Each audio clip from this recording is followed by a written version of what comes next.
Suzana Shkreli shpalli kandidaturën për sekretare të shtetit në Michigan si përfaqësuese e Partisë Demokratike. Prindërit e mi erdhën në këtë vend për të shpëtuar nga autoritarizmi. Tani, ndërsa këto kërcënime po shfaqen edhe këtu, jam e gatshme të mbroj demokracinë tonë, të mbroj kushtetutën dhe të siguroj të drejtën e votës për çdo banor të Michiganit, deklaroi Shkreli. Kandidatura e saj vjen në një kohë kur mbrojtja e të drejtave zgjedhore dhe ruajtja e institucioneve demokratike janë në qendër të debatit politik në Shtetet e Bashkuara të Amerikës.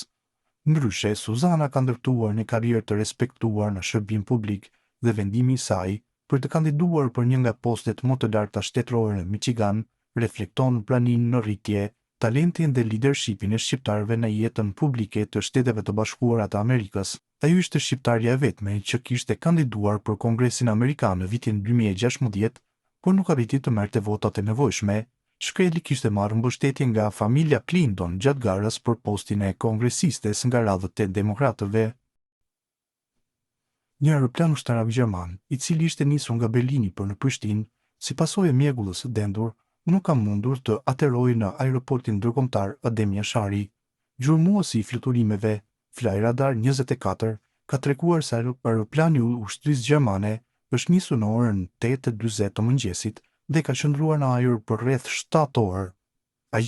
Agjencia e Shërbimeve të Navigacionit Ajror, ASHNA, në një përgjigje për Klan Kosova, tha se fluturakja në fjalë nuk ka qenë e certifikuar për operim në kategorinë 3B, certifikimi i cili është i domosdoshëm për aterim në kushte specifike, kurse në rastin e sotëm jo.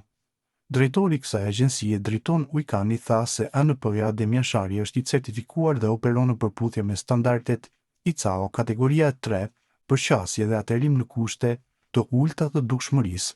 Në rastin konkret, fluturakja në fjalë nuk ka qenë certifikuar për operim në kategorinë 3B dhe për pasojë nuk ka përmbushur kërkesat teknike për të realizuar aterim në kushte të dukshmërisë së ulët, donse aeroporti i Prishtinës e ka pasur kapacitetin teknik për ta mundësuar atë.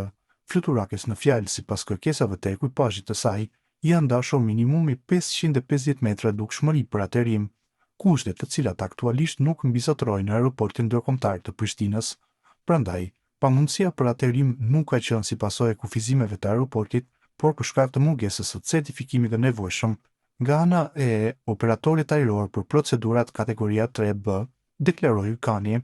Ai theksoi se ky standard mundson procedura të qasjes dhe aterim me dukshmëri horizontale deri në 50 metra, falë sistemit të avancuar të ndriçimit të pistës dhe pajisjes së navigimit toksor, në përputhje me kërkesat e autoritetit të aviacionit civil dhe organizmave ndërkombëtar.